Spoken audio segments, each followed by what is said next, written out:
आज सोमवार का दिन है, तो आइए भगवान महादेव को प्रसन्न करने वाली इस दुर्लभ सोमवार व्रत कथा का श्रवण करते हैं। मृत्यु लोक में भ्रमण करने की इच्छा करके एक समय श्री भूतनाथ भगवान भोलेनाथ माता पार्वती के साथ मृत्यु लोक में पधारे। भ्रमण करते करते दोनों विदर्भ देश के अंतर्गत अमरावती नाम की अति रमणीय नगरी में पहुंचे। अमरावती नगरी स्वर्ग के समान सभी प्रकार की सुखों से परिपूर्ण थी। उसमें वहां के महाराजा द्वारा बनाया हुआ अति रमणीक शिव जी का एक मंदिर भी था। भगवान शंकर भगवती पार्वती के साथ इस मंदिर में निवास करने लगे। एक समय माता पार्वती जी भगवान भोलेनाथ को प्रसन्न देखकर बोली, हे महादेव, आज तो हम दोनों चौसर खेलेंगे। शिव जी ने प्राण प्रिया की बात को मान लिया और चौसर खेलने लगे। अब उसी समय मंदिर का एक पुजारी ब्राह्मण मंदिर में पूजा करने आया। माता पार्वती ने पुजारी से प्रश्न किया कि हे पुजारी, बताओ इस बाजी में हम दोनों में से किसकी जीत होगी। अब ब्राह्मण बिना विचार किए जल्दी से बोल उठा कि महादेव जी की जीत होगी। अब थोड़ी देर में बाजी समाप्त हुई और पार्वती जी की जीत हो गई। पार्वती जी को बहुत ही गुस्सा आया और ब्राह्मण को झूठ बोलने के अपराध के कारण श्राप देने लगी। भोलेनाथ ने माता पार्वती को बहुत समझाया, लेकिन उन्होंने ब्राह्मण को कोढ़ी होने का श्राप दे दिया। अब कुछ समय बाद पार्वती जी के श्रापवश पुजारी के शरीर में कोढ़ उत्पन्न हो गया। वह बहुत ही अधिक दुख और पीड़ा में रहने लगा। पुजारी को कष्ट भोगते हुए अब बहुत दिन गुजर गए। तब एक दिन श्रावण के महीने में देवलोक की अप्सराएं शिव जी की पूजा करने के लिए उस मंदिर में पधारी। पुजारी के कोढ़ के कष्ट को देखकर उन्हें बड़ी ही दया आई। उन्होंने उससे रोगी होने का कारण पूछा। पुजारी ने निसंकोच सारी बातें बता दी। वे अप्सराएं बोली, हे पुजारी, अब तुम अधिक दुखी मत होना। सावन सोमवार का व्रत भक्ति भाव से करो। पुजारी ने अप्सराओं से व्रत की विधि पूछी। अप्सराओं ने बताया, सोमवार को भक्ति भाव से व्रत करो, साफ वस्त्र पहनो, संध्या व उपवास के बाद आधा सेर गेहूं का आटा लो और उसके 3 भाग कर लो। घी, गुड़, दीपक, नैवेद्य, मूंगफली, बेलपत्र, जनेऊ, चंदन, अक्षत, पुष्प आदि से भगवान शिव जी की पूजा करो। उसके बाद 3 भागों में से 1 भाग शिव जी को अर्पण करो। बाकी 2 शिव जी का प्रसाद समझकर उपस्थित लोगों में बांटो और आप भी प्रसाद समझकर उसे ग्रहण करो। इस विधि से सोमवार का व्रत रखो और जब सावन सोमवार का अंतिम दिन हो तो 5 सेर पवित्र गेहूं के आटे की बाटी बनाओ। उसमें घी गुड़ मिलाकर चूरमा बनाओ। भगवान भोलेनाथ को भोग लगाकर उपस्थित भक्तों में बांटो। इसके बाद कुटुंब सहित प्रसाद लो तो शिव जी की कृपा से तुम्हारी सभी मनोकामनाएं पूर्ण हो जाएंगी। ऐसा कहकर अप्सराएं स्वर्ग को चली गईं। अब ब्राह्मण ने पूरे विधि विधान से सोमवार का व्रत किया तथा भगवान शिव के कृपा से रोग से मुक्ति पाकर आनंद से रहने लगा। अब कुछ ही दिन बाद शिव जी और पार्वती जी फिर से उसी मंदिर में पुनः पधारे। ब्राह्मण को निरोगी देखकर पार्वती जी ने ब्राह्मण से रोग से मुक्ति होने का उपाय पूछा। ब्राह्मण ने सावन सोमवार व्रत कथा सुनाई।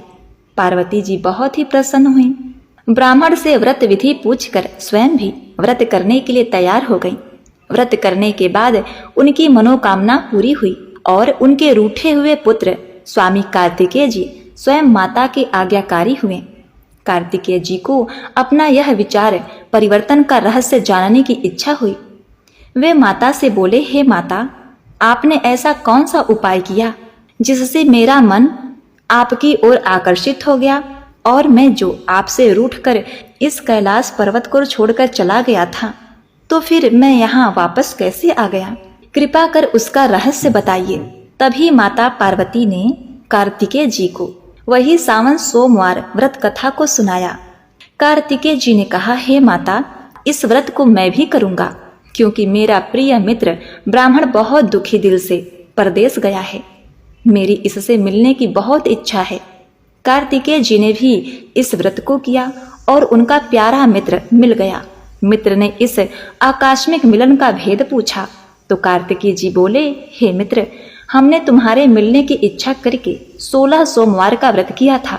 अब तो ब्राह्मण मित्र को अपने विवाह की बड़ी चिंता हुई।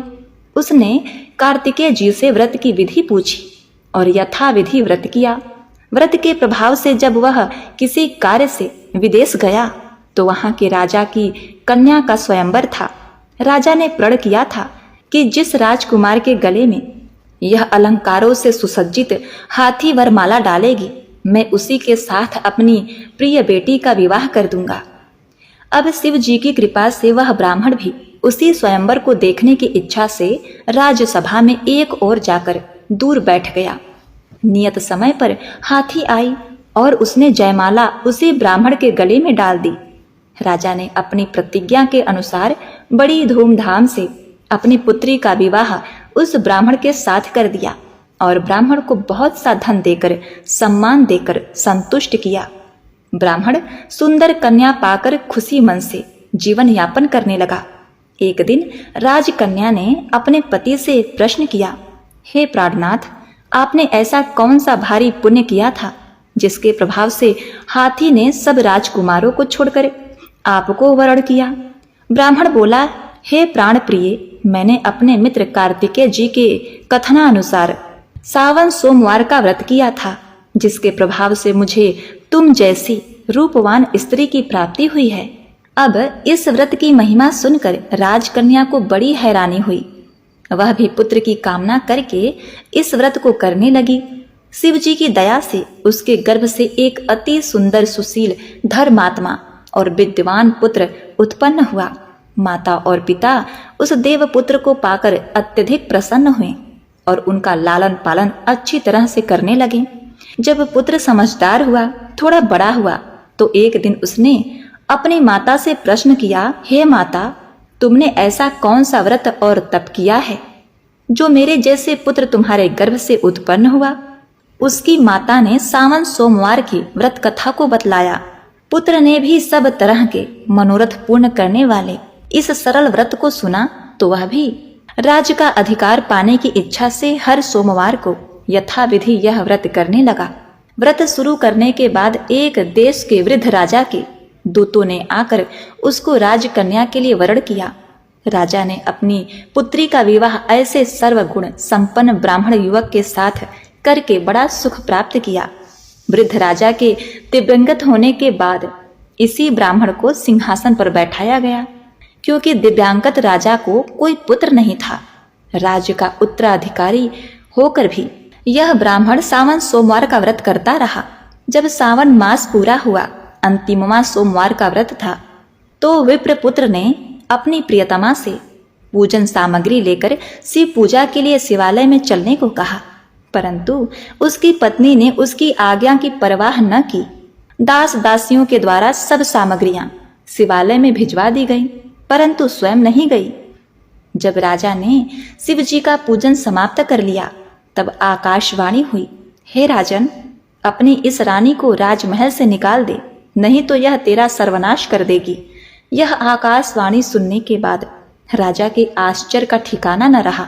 उसने मंत्री गृह में आकर अपने सभासदों को बुलाकर कहा, हे मंत्रियों, मुझे आज शिव जी की आकाशवाणी हुई है कि राजा, तू अपनी इस रानी को राज्य से निकाल दे, नहीं तो यह तेरा सर्वनाश कर देगी। राज्य के मंत्री और सभासद आदि सब विस्मय और दुख में डूब गए, क्योंकि जिस कन्या के कारण उसे राज्य मिला था, राजा उसी को निकालने की बात कह रहा था। यह कैसे हो सकता था? पर राजा ने मंत्रियों की परवाह न की। उसने अपनी पत्नी को राजमहल से निकाल दिया। अब रानी दुखी हृदय से भाग्य को कोसती हुई राज्य से बाहर चली गई। बिना पैर में खड़ाऊं पहने, फटे पुराने वस्त्र पहने वह दुखी हृदय से भाग्य को कोसती हुई रास्ते में जा रही थी कि अचानक तभी उसे एक दयावान करुणामयी बुढ़िया से भेंट हो गई। वह सूत काटकर बेचने जाती थी। रानी की करुण दशा देखकर वह बूढ़ी औरत बोली, हे बेटी, चल तू मेरा सूत बिकवा दे, मैं बूढ़ी हूँ, मोल भाव करना नहीं जानती हूँ।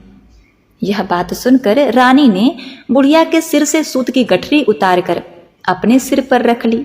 अब थोड़े देर बाद आंधी आ गई और बुढ़िया का सूत पोटली सहित उड़ गया।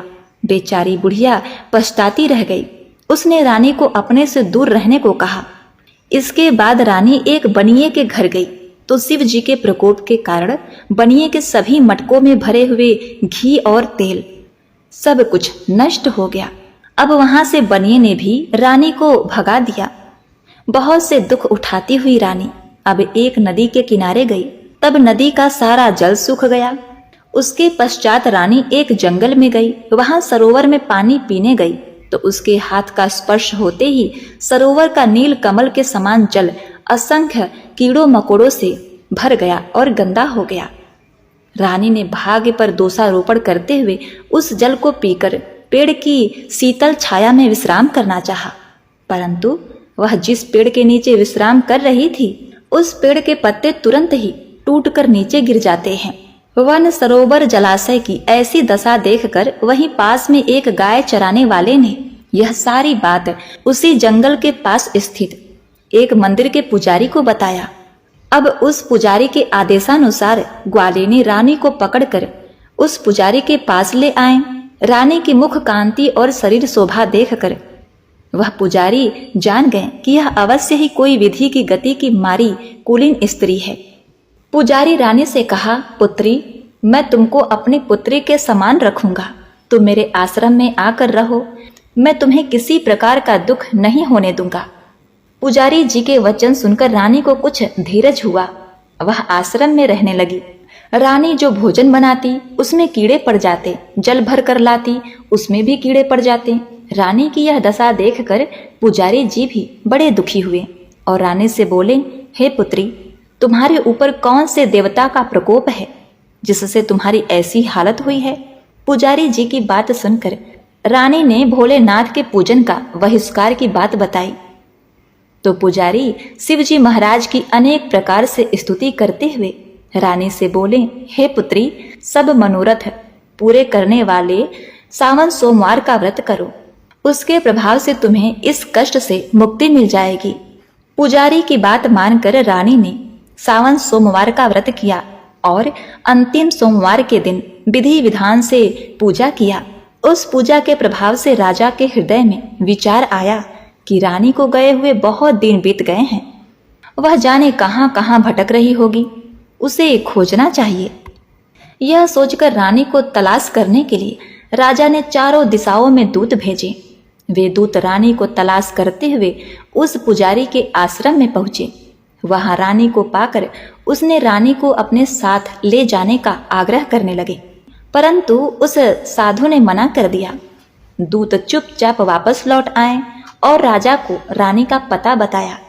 रानी का पता पाकर राजा उस साधु के आश्रम में गए और उनसे कहा, हे महाराज, जो देवी आपके आश्रम में रहती हैं वह मेरी धर्म पत्नी है। शिव जी के प्रकोप के कारण मैं उनको त्याग दिया था। अब मैं भोलेनाथ की कृपा से उसे लेने आया हूँ। कृपया मुझे अपनी पत्नी को साथ ले जाने की आज्ञा दे। यह सुनकर पुजारी बड़े ही प्रसन्न हुए। उन्होंने रानी को राजा के साथ जाने की अनुमति दे दी। राजा बड़ी प्रसन्नता के साथ रानी को महल में ले आया। सारे राज्य में उत्सव मनाया गया और रानी फिर से नियम पूर्वक सावन सोमवार का व्रत करने लगी और बहुत समय तक आनंद पूर्वक भूलोक पर निवास करते रहे और अंत में दोनों को मोक्ष की प्राप्ति हुई। इस प्रकार जो मनुष्य सावन सोमवार का व्रत श्रद्धा पूर्वक करता है उसकी सभी मनोकामनाएं भगवान शिव जी की कृपा से पूर्ण होती है और उसे मोक्ष की प्राप्ति होती है।